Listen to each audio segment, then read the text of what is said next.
Agora vamos para a palavra do Senhor. Nós estamos debaixo de uma palavra profética, no ano de 2026, que é onde nós vamos viver o sobrenatural do Senhor. E assim como o profeta Elias, ele construiu um altar, ele edificou um altar com 12 pedras. Nós também, como um ato profético, vamos edificar o altar da nossa vida com 12 virtudes. Uma virtude para cada mês do ano de 2026. No mês de fevereiro, nós estamos tratando de fé. E esse é o tema da ministração de hoje. O título da mensagem é Fé segundo a graça. E o texto que nós vamos ler está em Gênesis capítulo 15, versículo 6, que diz assim: Abraão creu em Deus, e isto lhe foi imputado como justiça. Feche os seus olhos, por favor. Pai, nós estamos diante da sua palavra, e nós te pedimos, ó Pai, que o Senhor fale conosco nesta manhã. Nós precisamos sair daqui, Senhor, ó Pai, cheios do Senhor. Nós queremos, é para isso que nós viemos. Fale conosco, revela a Tua palavra no nosso coração, que nós possamos sair daqui hoje desafiados a uma mudança de vida, mais apaixonados pelo Senhor. Nós te pedimos, ó Deus, em nome de Jesus, fique à vontade no nosso meio, que a nossa mente não venha devagar para nenhum outro local, que nosso pensamento possa estar agora concentrado no Senhor, e que nós possamos, ó Pai, sair daqui hoje transformados, em nome de Jesus, amém. Abraão, ele foi conhecido como o pai da fé, e eu quero falar sobre isso hoje. E eu vou dividir essa ministração em duas partes. Eu gosto de contar história. Então eu vou contar uma história que aconteceu do ano 33 até o ano 57. E depois eu vou partir para a parte final, que é falar especificamente sobre a natureza da fé. Hoje nós estamos no ano de 2026. Significa que tem 2026 anos que Cristo nasceu. No ano 33, Jesus, no ano 33 da era de Cristo, né, a idade de Cristo de 33 anos, foi o ano em que ele morreu, ressuscitou e ascendeu aos céus. Neste mesmo ano, 33, o Espírito Santo desceu sobre a terra. E lá no cenáculo haviam mais ou menos 120 pessoas reunidas orando, e todas estas 120 pessoas foram cheias com o poder de Deus.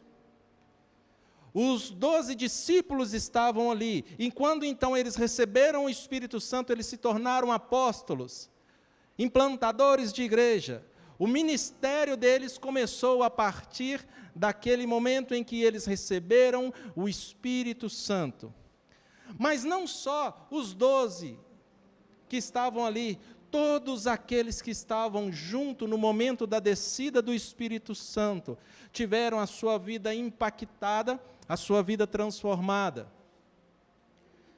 Em Atos capítulo 2, versículo 10, diz que naquele dia, junto de todos os discípulos, junto de todos aqueles 120 pessoas que receberam o Espírito Santo, haviam pessoas de várias outras nações, inclusive pessoas de Roma, judeus e prosélitos. Prosélito, o original da palavra significa convertido. Então, lá em Israel, no dia da descida do Espírito Santo, haviam judeus de Roma que moravam em Roma, e também gentios ou prosélitos, aquelas pessoas que não eram judeus, mas que também se converteram ao cristianismo. A palavra nem a palavra e nem a história fala com clareza quem fundou a igreja lá em Roma.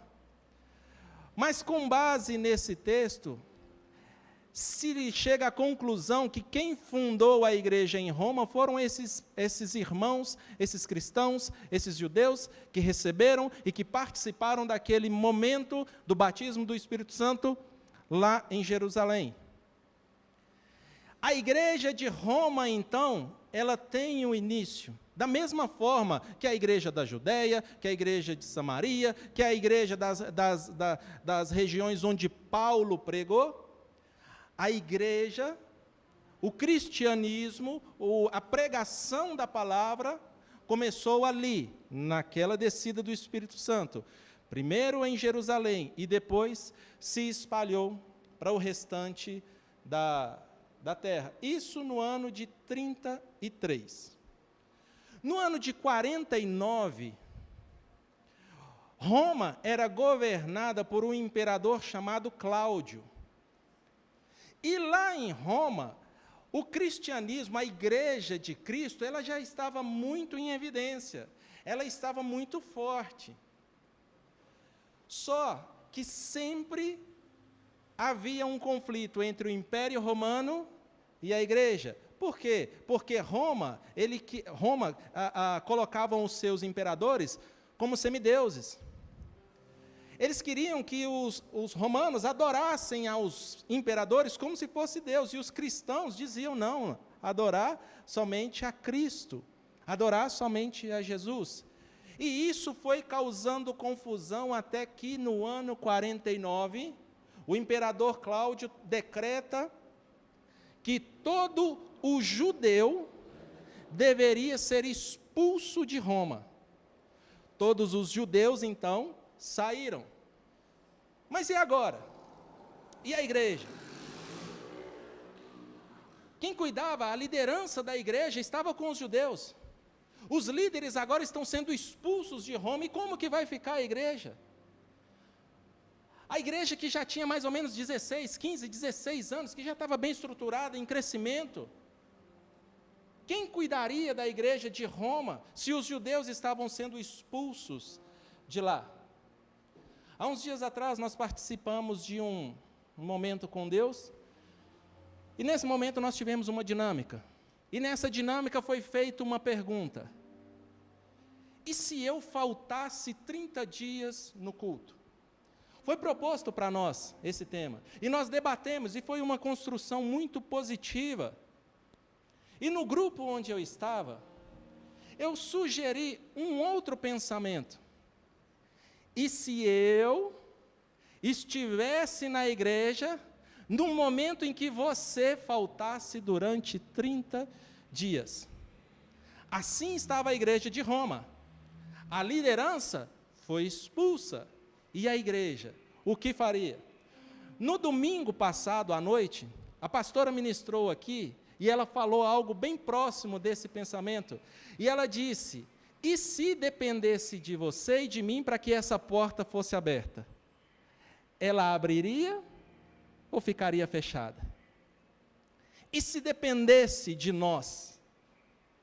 E se dependesse exclusivamente de mim para que a porta fosse aberta? Será que hoje, num domingo, 9 horas da manhã, o Espírito Santo poderia ter a liberdade, como está tendo aqui agora, de ministrar aos nossos corações, porque nós fomos lá e abrimos a porta da igreja?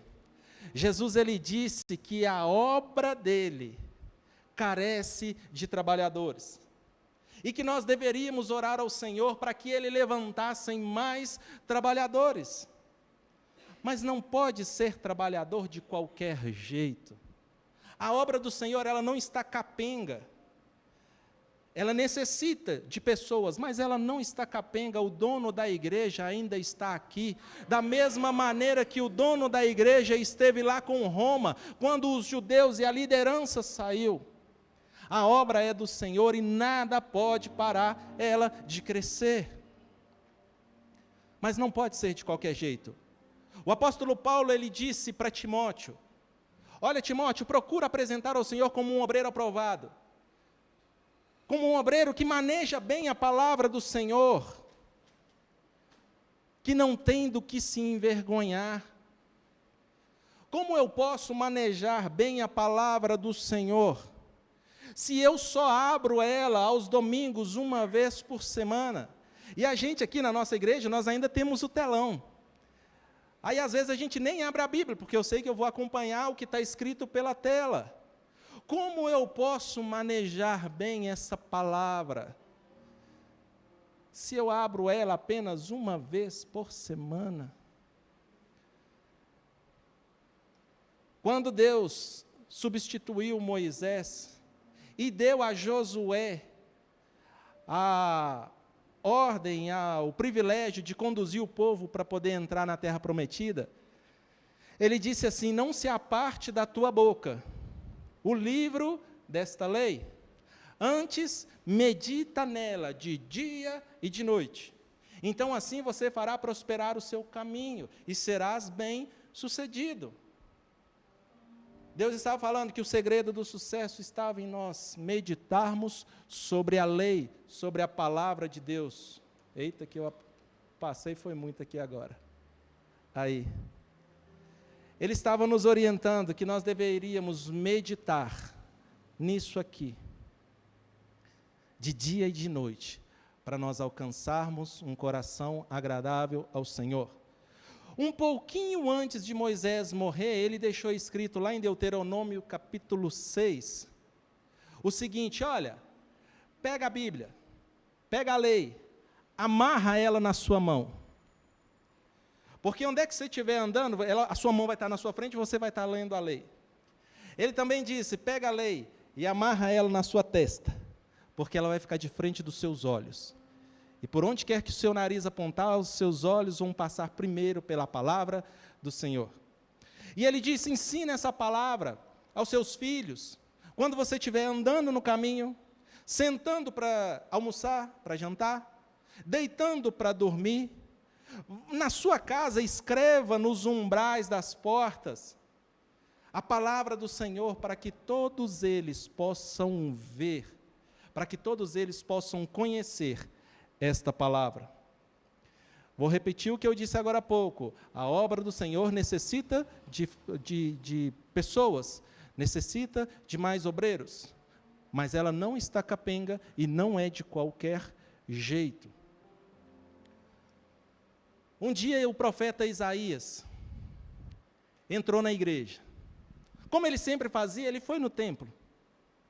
E quando ele chegou no templo, num culto maravilhoso, diferente de todos os outros cultos que ele tinha participado até então lá no templo, ele participou de um mover sobrenatural e ele teve uma visão.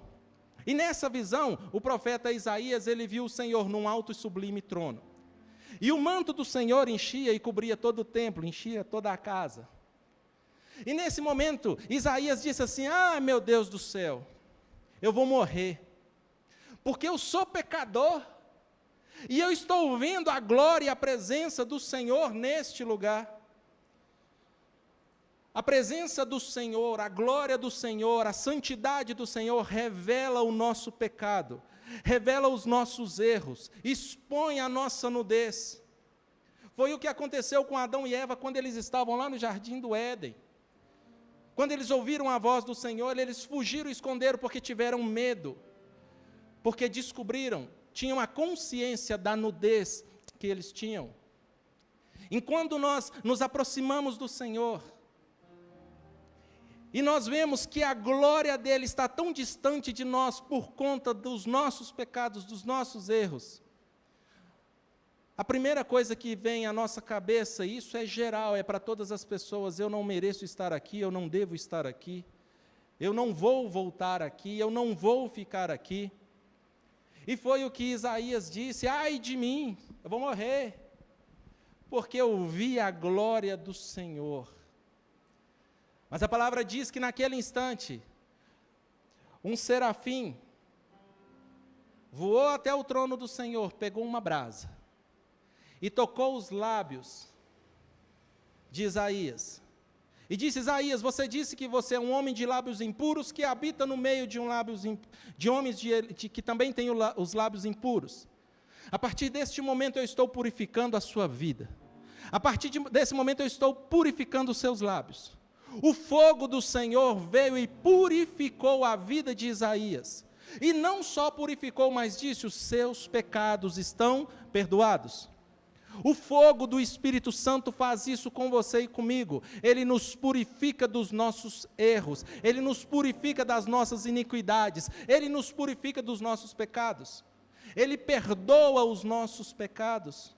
Foi o que aconteceu lá em Atos, capítulo 2, quando o Espírito Santo desceu sobre a igreja. O batismo com fogo aconteceu ali, e aquelas pessoas, elas tiveram seus pecados perdoados, elas tiveram a sua vida transformada e passaram a ser uma nova criatura. E algo que aconteceu com Isaías e que acontece com você e comigo quando nós recebemos o fogo do Espírito Santo.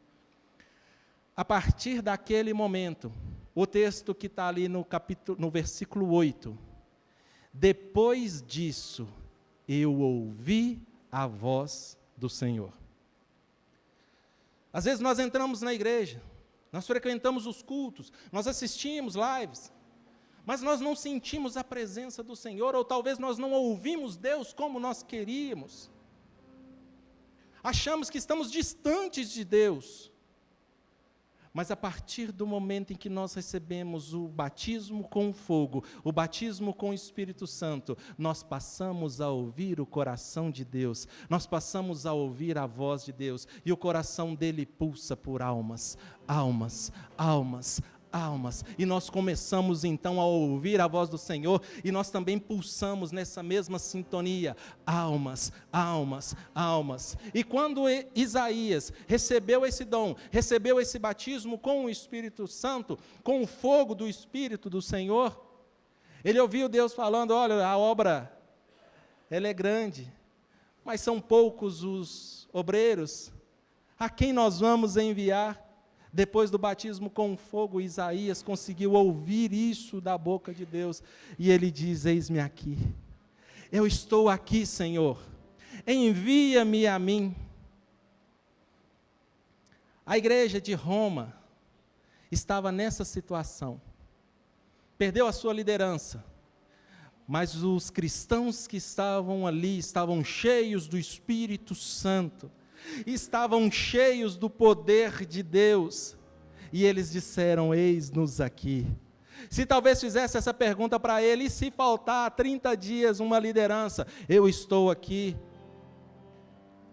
Nós devemos também buscar esse encher do Espírito Santo, para nós ouvirmos a voz do Senhor, e entendermos que esse agrupamento aqui não é para poder cumprir apenas um rito, para cumprir apenas um momento social. Esse momento que nós estamos aqui é porque nós ouvimos a voz do Senhor, e no ajuntamento dos irmãos nós edificamos uns aos outros, porque o coração do Senhor pulsa por almas, por gente, por pessoas, e é por isso que nós estamos aqui. A igreja de Roma não fechou as portas, teve gente para poder abrir, teve gente para poder ministrar, teve gente para fazer louvor. Poderia até fazer uma pergunta, né? E se faltasse? Deus nos livre que isso aconteça, mas num dia de culto aqui a gente chegar e não ter ninguém para pregar, nenhum pregador aqui na Missão Live, o que a gente faria? Vamos fechar a porta e vamos embora para casa? Se não tivesse ninguém aqui para poder fazer o louvor, vamos fechar e vamos para casa? Existem pessoas que têm dificuldade até de orar na frente do outro. Orar é falar com Deus. Você conversa comigo, você conversa com o próximo. Eu que sou muito e infinitamente mais insignificante do que Deus, você tem coragem de conversar comigo? E Deus, o Todo-Poderoso, aquele que nos ama, aquele que te criou. E eu não me importo, por mais que eu te ame, eu não me importo tanto com você como Deus importa. Ele é mais importante do que eu na sua vida, e às vezes você consegue conversar comigo, mas não consegue conversar com o próprio Deus na frente de outras pessoas, não consegue orar. O batismo com fogo nos faz levantar a mão e dizer: eis-me aqui, Senhor, me usa. Mas tem que ser como Timóteo, manejar bem a palavra do Senhor. Tem que ser como Josué, não apartar da boca a palavra do Senhor. Tem que ser como Moisés. andando pelo caminho, sentado em casa, deitando. Tem que ser como Isaías, depois de encontrar o trono do Senhor, ter ousadia para dizer: eis-me aqui, envia-me a mim. No ano 54, o imperador Cláudio morre. Com a morte de Cláudio, os judeus então passam a voltar para Roma. E eu fico pensando assim, imagino a ansiedade que estava naqueles judeus de voltar para poder ver como que está a igreja deles. É como os pastores, vai sair uma semana e depois volta. Como é bom estar aqui, estava com saudade de vocês. Imagina aqueles judeus que ficaram 5 anos, de 49 até 54, 5 anos, os judeus ficaram longe da igreja dele. Não tinha WhatsApp, não tinha Meet, não tinha Zoom, não tinha nada. Eles não tinham como se comunicar, não tinha celular, enfim. Quando então Cláudio morre, eles voltam ansiosos, deixa eu ver como que está a igreja, deixa eu ver como que está a igreja. Talvez eles pensavam assim, a igreja fechou porque a liderança, nós saímos daqui. Mas quando eles chegam até Roma, e que eles encontram um número muito maior do que quando eles deixaram, porque a igreja cresceu naquele período. A igreja se multiplicou, o dono da igreja estava ali. Não era a liderança que fazia a igreja, era o Espírito do Senhor que sustentava a igreja. Não são os pastores que levam esse povo a chegar até o Senhor, é o Espírito do Senhor que está sobre eles, que nos conduzem até a presença do Senhor. Só que o povo, os judeus, encontraram uma igreja diferente. Aquela igreja que estava ali em Roma, ela já não era mais como antes, há 5 anos atrás. Porque os judeus, eles guardavam a lei. Os judeus guardavam a circuncisão. Eles sabiam as 613 regras dos fariseus. Eles mantinham os ritos e os costumes, os cerimoniais de Judá. E quando eles chegam em Roma, ele vê que as pessoas não estão mais fazendo isso. É como se os judeus fossem aquele povo que andavam de terno, andavam de gravata, com a Bíblia debaixo do braço, como fosse um desodorante, e chegasse numa igreja que tivesse uma parede preta, um telão, as pessoas vestidas diferente, uns com os cabelos diferentes, alguns tatuados, outros com piercing, e eles falassem: opa, está errado, isso não é de Deus. Quando os judeus encontram a igreja que estava em Roma, eles falam: peraí, vocês não estão seguindo a doutrina dos judeus, vocês não estão seguindo as regras dos judeus, está errado.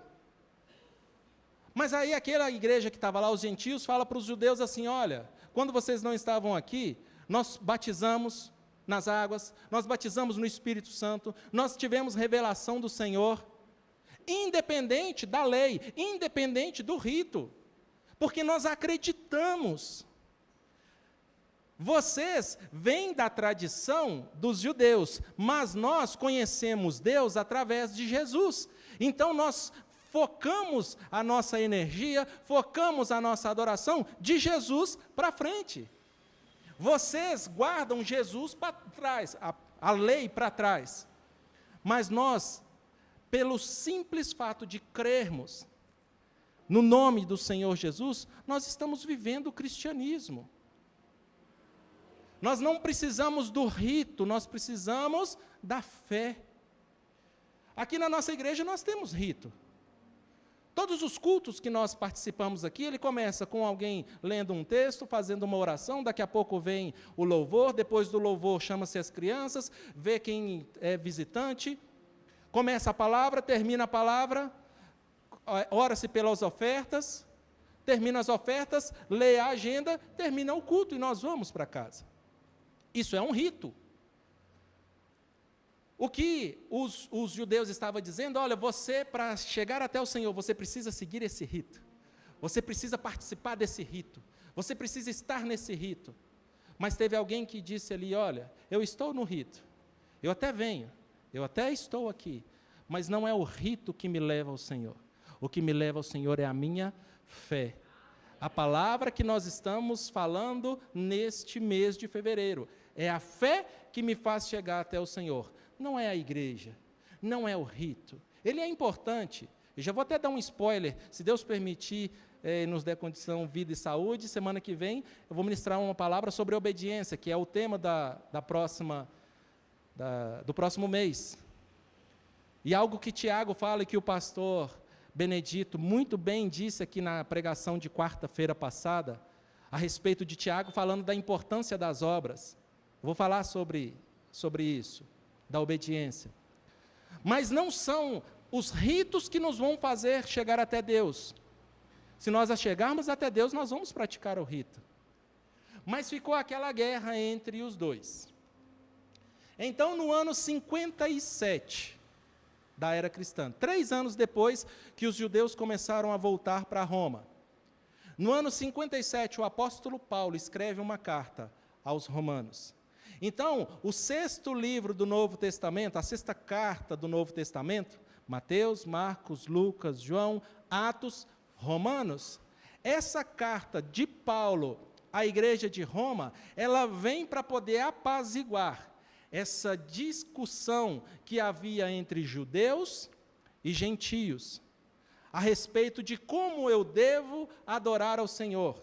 Então eu sugiro a você, na sua casa, leia esses textos.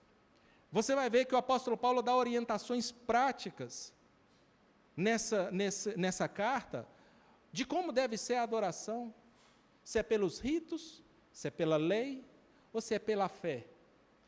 No capítulo 4 de Romanos, diz assim, porque o que diz as Escrituras?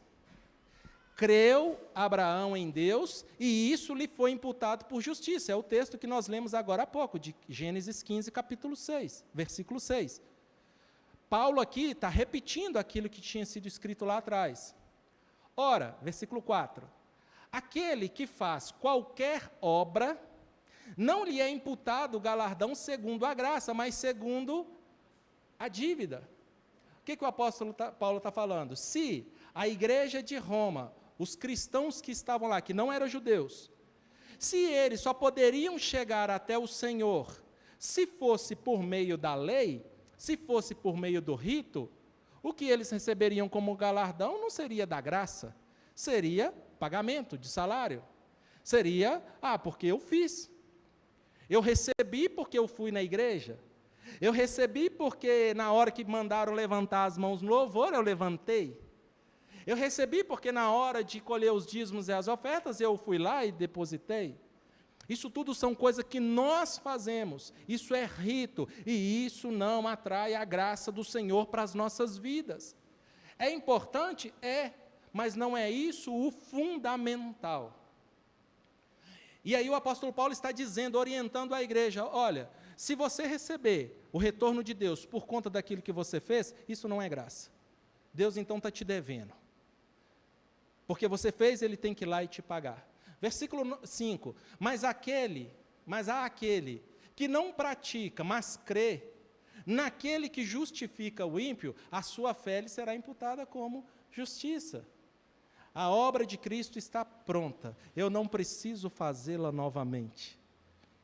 Jesus Cristo, ele já fez a obra, e quando ele estava na cruz, ele disse, tetelestai, está consumado, está cumprido.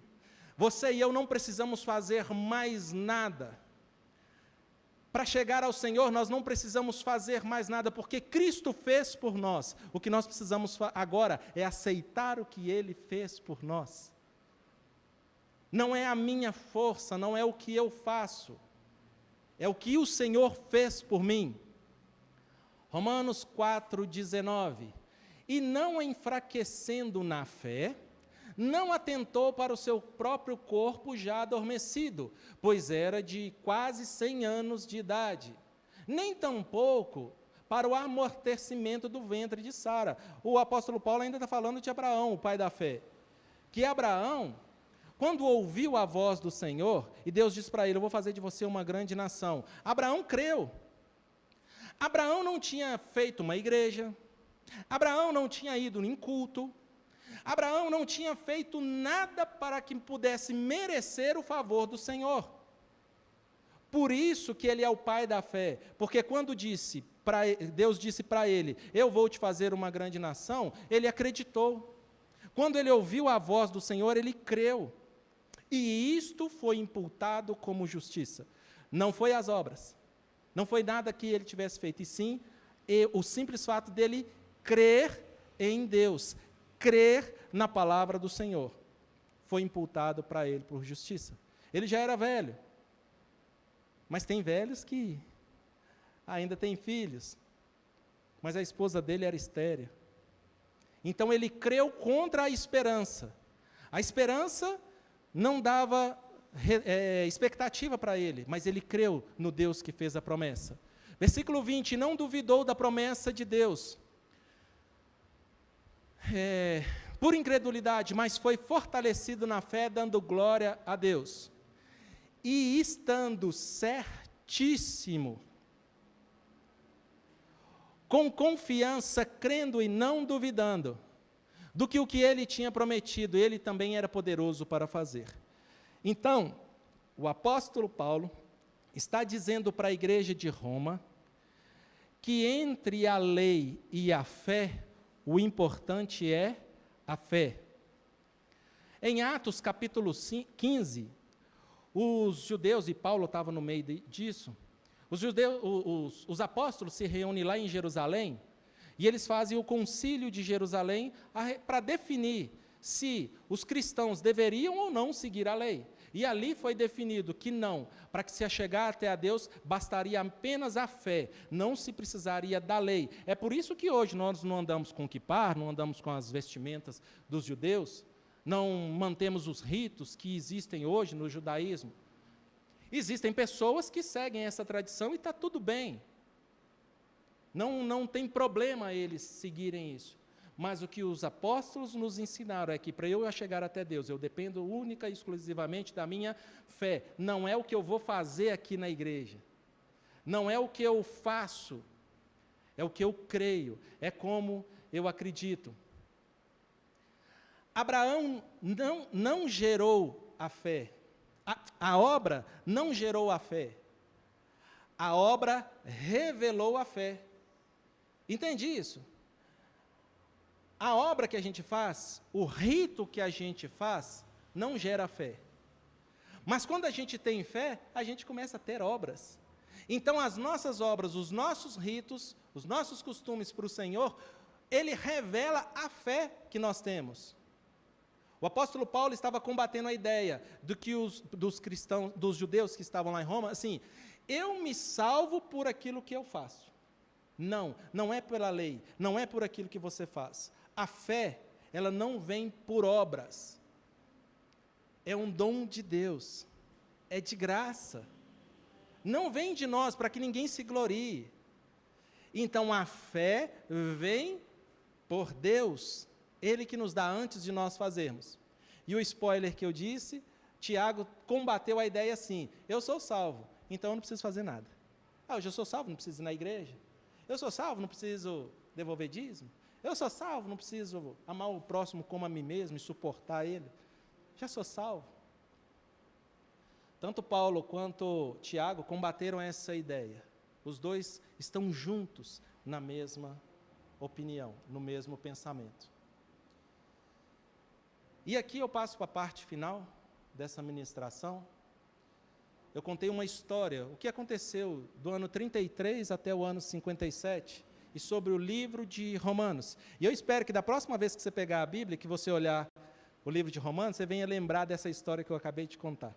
Que vai ficar mais fácil a leitura, vai ficar mais contextualizada a leitura que você vai fazer. Eu vou falar especificamente agora da natureza da fé. Hebreus capítulo 11, versículo 1 diz assim: ora, a fé é a certeza. Ponto. Não precisa falar mais nada ao versículo. Fé é certeza. Certeza de quê? Daquilo que ainda não aconteceu e que vai acontecer. Fé não é esperança. Fé não é somente aquilo que um otimismo emocional, eu quero que algo aconteça. Teve um tempo atrás aí que o Atlético estava para cair para a segunda divisão. E um monte de gente dizia assim, eu tenho fé, eu tenho fé. Imagina um jogo de futebol, hoje vai acontecer, né, a América e Atlético. Os americanos vão falar assim, eu tenho fé que o América vai ganhar. Os atleticanos, eu tenho fé que o Atlético vai ganhar. Mas aí só um time vai ganhar. Só um time vai passar para a final. E o time do perdedor, ele vai falar assim, eu não tive fé? Isso não é fé, isso é esperança, porque como nós acabamos de ler aqui, fé é certeza. Certeza daquilo que ainda não aconteceu.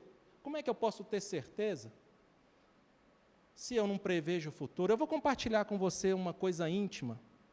No ano de 2014, a minha mãe ela teve uma infecção urinária que se transformou numa infecção generalizada.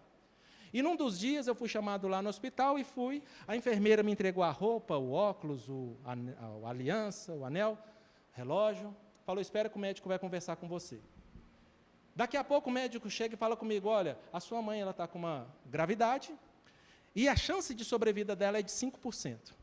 Então eu não vou te dar esperança nenhuma, 95% de chance que ela não vai viver. Nós vamos entubar e transferir ela de outro hospital que tenha uma condição melhor de acolhê-la. Isso foi numa quarta-feira. Eu morava a 2 quarteirões da casa do meu pai. E eu não tinha garagem na minha casa, eu guardava o carro na casa dele. Nessa época, a Ariane e eu, nós trabalhávamos na mesma empresa, então nós íamos juntos trabalhar. E nessa quinta-feira de manhã, nós fomos até a casa do meu pai. Meu pai tinha saído para trabalhar, a casa estava vazia. E eu sentei no sofá lá assim e meio que prostrei. E a Ariane me perguntou, o que você tem? Eu falei, eu estou angustiado, porque eu não sei o que vai acontecer.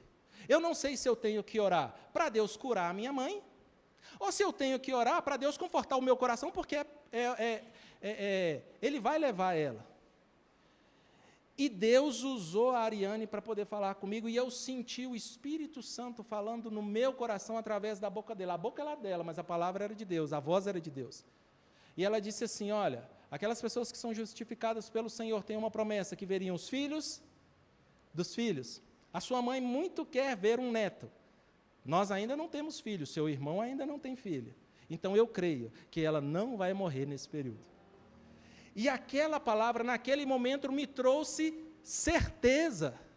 Fé é certeza, não é esperança.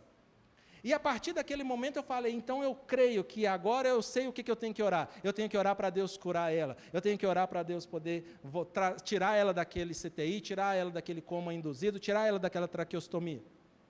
Na sexta-feira, lá na casa do meu pai, a igreja que eu frequentava reuniu em peso e nós fizemos um culto de ação de graça, à noite, lá. Quando foi no sábado de manhã, eu fui visitar ela. Quando eu cheguei lá no CTI, não tinha nenhum enfermeiro lá, cheguei sozinho, ela estava sem a cânula. Eu achei estranho, porque ela estava muito ruim até num dia anterior. E como não tinha ninguém, eu cheguei no ouvido dela e falei, mãe, eu estou aqui.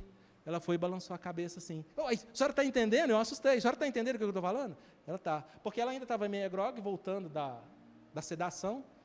Mas a partir daquilo ali, passou o tempo de recuperação, que precisava ter, né, ali dentro do hospital, mas ela voltou e ficou com a gente ainda muito tempo. Hoje ela está na glória, mas ela ainda passou muito tempo com a gente. Então eu tomo um cuidado muito grande quando alguém está passando mal, porque a nossa natureza humana vai sempre querer acolher. Aí alguém está passando mal, você fala assim, não fica assim não. Não, você vai sair dessa. Como que eu posso ter certeza disso para que eu estou falando para a pessoa? Eu estou dando esperança para ela. Eu estou dando uma esperança, mas eu não estou dando fé para aquela pessoa. E eu prefiro trazer fé. Vamos buscar ao Senhor? Vamos ver a luz da palavra? Porque fé é certeza daquilo que se espera. Esperar somente é só esperança, é só otimismo da nossa parte. Eu não consigo prever o futuro. Eu não consigo saber o que vai acontecer depois. Como que eu posso ter fé? Romanos capítulo 10, versículo 17 nos diz: a fé vem pelo ouvir a palavra do Senhor. Paulo disse a Timóteo, procura manejar isso aqui bem. Deus disse para Josué, não aparte da sua boca isso aqui. Moisés disse para todos nós, anda com isso aqui amarrado na testa, de frente para os olhos. A palavra do Senhor, ela que nos traz fé.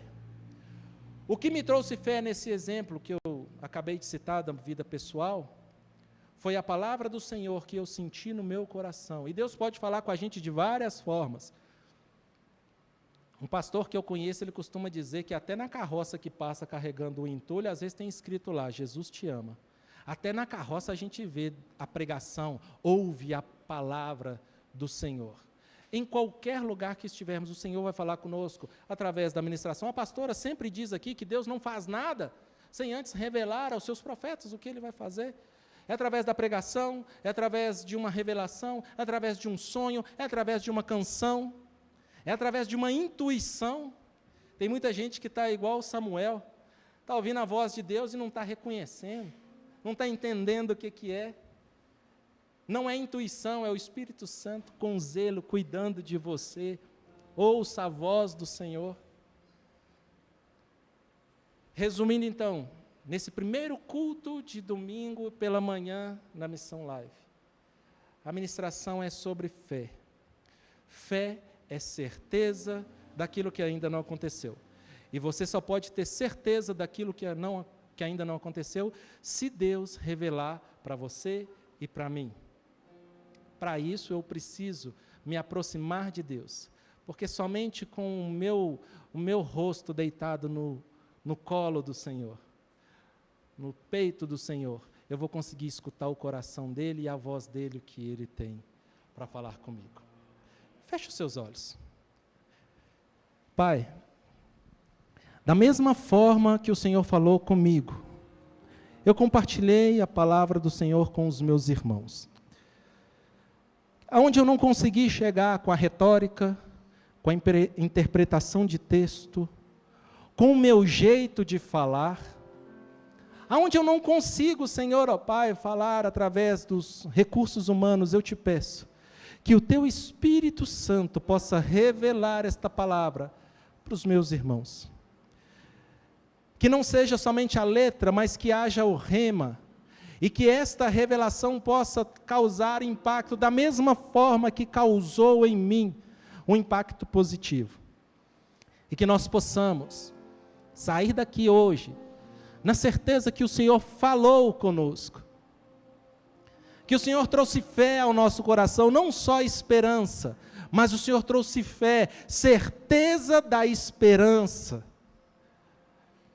Que nós possamos, Senhor, ó Deus, viver o sobrenatural do Senhor, que nós possamos experimentar desse poder a cada dia mais e mais.